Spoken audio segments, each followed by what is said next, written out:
نو د قران نه چې بغیر دین جوړی خو ته د آیاتونه ولولا ته اعتراض وکړه چې زه جواب درکم. خو هغه آیاتونو کې لیکلي دي کنه چې هر هغه څوک خزا یو منټ ما ته اوس لګ راکا، ما ته لګ یو 15 منټ راکا، زه 15 منټ استا په دې خبره باندې زه خبره کوم، هغه نه بعد به زه بیا د آیاتونه ورسم. دوستانو دا سړی وایي چې د قران نه علاوه چې په بل څه باندې عمل کوي نو تا سړی به جهنم ته ځي. زه د مخې د څو آیاتونه اقدم دا د ماته د دې جواب راکړي د قران نه. زمنګ د ټولو مسلمانانو زمنګ دا عقیده ده د څلور واړو مذهبونو اهل سنت والجماعت چې کافر د مسلمان نه میراث نه وړي او مسلمان د کافر نه، دا په قران کې نشته دی. زم په عمل کوم ټول مسلمانان په عمل کوي، د په نسبانه نعوذ بالله دا ټول مسلمانان د قران خلاف دي. ستا امیر خان دا عقیده ده کنه ده کافر د مسلمان نه میراث وړلی شي، مسلمان د کافر نه وړلی شي کنه شي وړلی؟ ستا څه عقیده ده؟ دا قران کې دا نو داسې ده. ګوره مولوي صاحب داسې ده کوم شیان چې په قران کې نشته هغه نظر په ګوره هغه نظر په محیط، نظر په وخت او نظر په حالت باندې سړی تصمیم نیولی شي. په دې وخت کې مسلمان کافر نه میراث وړلی شي کنه شي وړلی؟ لکه څه رقم میراث تی نه ویسي؟ اوس ته مړ شوې خدای نه کا او ستا زوی دی لاړ اروپا ته ایست، هغه مرتد شو ملحد شو، ستا مرتد زوی به تا نه میراث وړي که به نه وړي؟ وړي به. ولې به نه وړي؟ زما اولاد دی. یو دلیل راوړه قرآن نه. خو داسې خو ډېر شیان په قرآن کې نشته. اوس په قرآن کې نشته ته څنګه بولې وکړې؟ افرین وخپله دې ومنه. دوستانو تاسو واورېدل ډېر شی نه قرآن کې نشته، بیا یې زه کوم دقه خو درته زم ویم که نه نو باندې د فرض نوم ماته غوندې که نه الفاظ نه خپله وویل قربان دې شم خپله دې نه زه خو بې باندې د فرض او د دین نوم نه ږدم که نه کوم شی چې قرآن کې نشته. مثلا بولې کول په قرآن کې نشته تی کوي نو دا خو اوس په دې معنی نشته تا غوندې بولو کولو کول دا فرض دي. قرآن کې نشته امیر خانه، قرآن کې چې نشته بیا زه ورته فرض نه وایم، ته خو ورته فرض وایې که نه. قرآن کې چې نشته نو ته خو تېنه دین جوړوې. ته ولې ګوره قرآن کې چې نشته مولوي صاحب، امیر خانه قرآن کې چې نشته نو تا دین قرآن نیمګړی دی. قرآن کې چې نشته ګوره قرآن کې چې نشته هغه ته زه خپله تصمیم نیسم، اما زه ورته فرض و سنت و مستحب و دا شیان ورته زه نه وایم، تی بیا د دین برخه ګرځوې. ما ستا اشتباه دغلته ده. قرآن کامل ګڼي که کامل نه ګڼي؟ قرآن کامل دی. ولې کامل نه دی؟ قرآن کامل دی دا پکې ولې نشته به؟ خو داسې ده ګوره دغه قرآن کې چې څه خدای پاک موږ ته لیکلي دي وګونیسه نه ګوره خدای پاک چې موږ ته څه په قرآن کې لیکلي دي هغه ضرورتونه چې خدای پاک په دې باندې پیدا چې موږ هلته تصمیم نشو نیولی نو ځکه خدای پاک نه قرآن لیکلي دي تبیانا لکل شی، بیان کوونکی د ټولو شیانو دی او تفصیلا لکل شی، د هر شي تفصیل بیان کړی. قرآن وایي چې هر څه تفصیل ما بیان کړی دی. او ته وایې چې یو کافر مړ شو، یو مسلمان مړ شو د دې زوی کافر دی دا به میراث وړي، ته وایې قرآن کې نشته دی او کافر زوی ته اوس میراث ورکې دلیل راوړه. قرآن وایي زه کامل یم، ته وایې چې نه قرآن کې نشته دی. اوس د دې به دا مسله به څوک ماتال کوي؟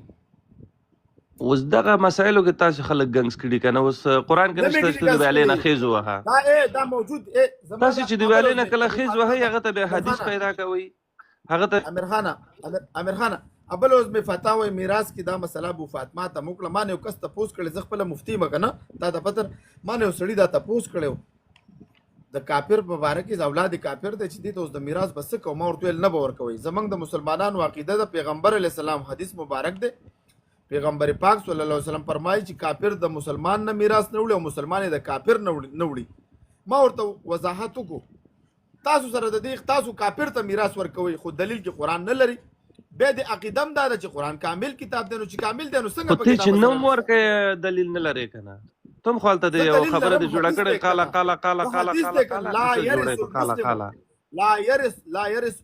نه دا داسې ده. ګوره ته اوس بل خوا مزه که نه چې اوس په خپله خبره کې راګیر شوې، اوس لاړې د بوتانو د مونځ خبرې ته لاړې چې پرون یو سړي تپوس کړی زما او پکار دی چې په یو موضوع خبره وکړو. ما تا سره څه موضوع کې اوس ته چې ډېرې خبرې داسې دي چې په قرآن کې نشته دی، ما او تا په ایمان لرو.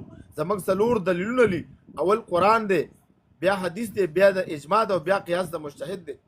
ما نه یو سړي تپوس وکړو چې کافر ته به میراث ورکې، مسلمان یو کافر دی، پلار کافر دی، زوی مسلمان دی یا زوی مسلمان دی پلار نو دا وایي چې زه ولا ورکوم ته په کم دلیل دی کافر زوی له میراث ورکې راشه را میدان ته شو دلیل خو بیان کړه ته لاړې هغه د پرون سوال ته لاړې ته خپلې موضوع ته راشه امرخانه موضوع به نه وضو بار کنه قربان دې شم چیرته لاړې بره راوخېجه موضوع ته راشه چې په موضوع خبرو کو په موضوع چې زما ستا خبره روانه هغه به مو خوند کوي که په موضوع باندې نه ځي ته صرف یو چې زه قرآن منم راځه زه به درنه تپوسونه کوم ما د قرآن مسلې حل کوه زمونږ څلور دلایل دي دوستانو مسلمانانو موږ قرآن هم منو حدیث هم منو او موږ دا ټول منو دوستانو دا دوستانو الحمدلله دین زمونږ کامل دی دین زمونږ موجود دی دوستانو کامل دین الله موږ را کړی دی خو دا خلک چې دي دوستانو الله پاک دی دوی په حال باندې رحم وکړي په خپله وایي قرآن د هر څه ذکر کړی دی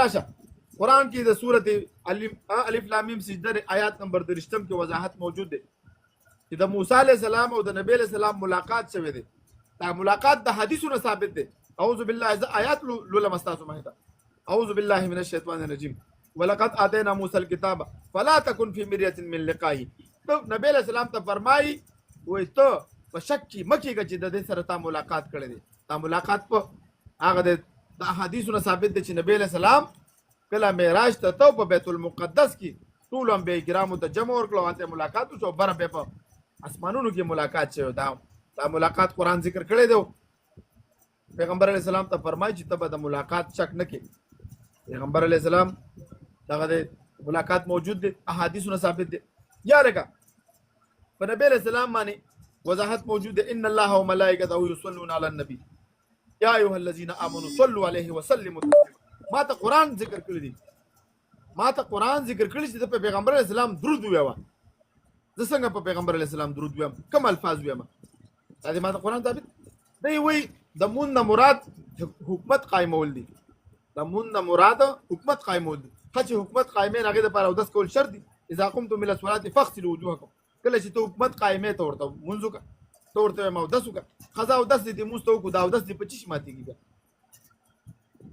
په زرهاو سوالونه دي دوستانو څوک چې دین کامل ګڼي دا به څلور دلایل مني قرآن دی حدیث دی اجماع د امت ده ها راشه اوس یو سړی مړ شو او د ده نه پلار پاتې شو د ده نه نیکه پاتې شو پلار ته به ملاویږي قرآن ذکر کړی دی نیکه ته ملاویږي که نه ملاویږي د قرآن نه ما ته جواب راکړه یو سړی مړ شو د ده ابۍ پاتې شو نیا پاتې شو دله به ملاویږي که نه به ملاویږي راشه ما ته جواب راکړه دوستانو په زرهاو سوالونه دي کم خلک چې وایي چې زه صرف قرآن منم دا دوستانو د دې په قرآن نه دا بایبل جوړی دا زما په لاس کې چې کوم بایبل دی دا جوړی موږ وایو دین د اسلام مکمل دین دی دین د اسلام یو کامل دین دی دوستانو الحمدلله چې موږ په دې باندې خوش نصیب یو چې الله تعالی موږ له دا کامل دین کړی دا مرګري که سوال غواړي تاسو خبرو کې زبر نوس نه به خبره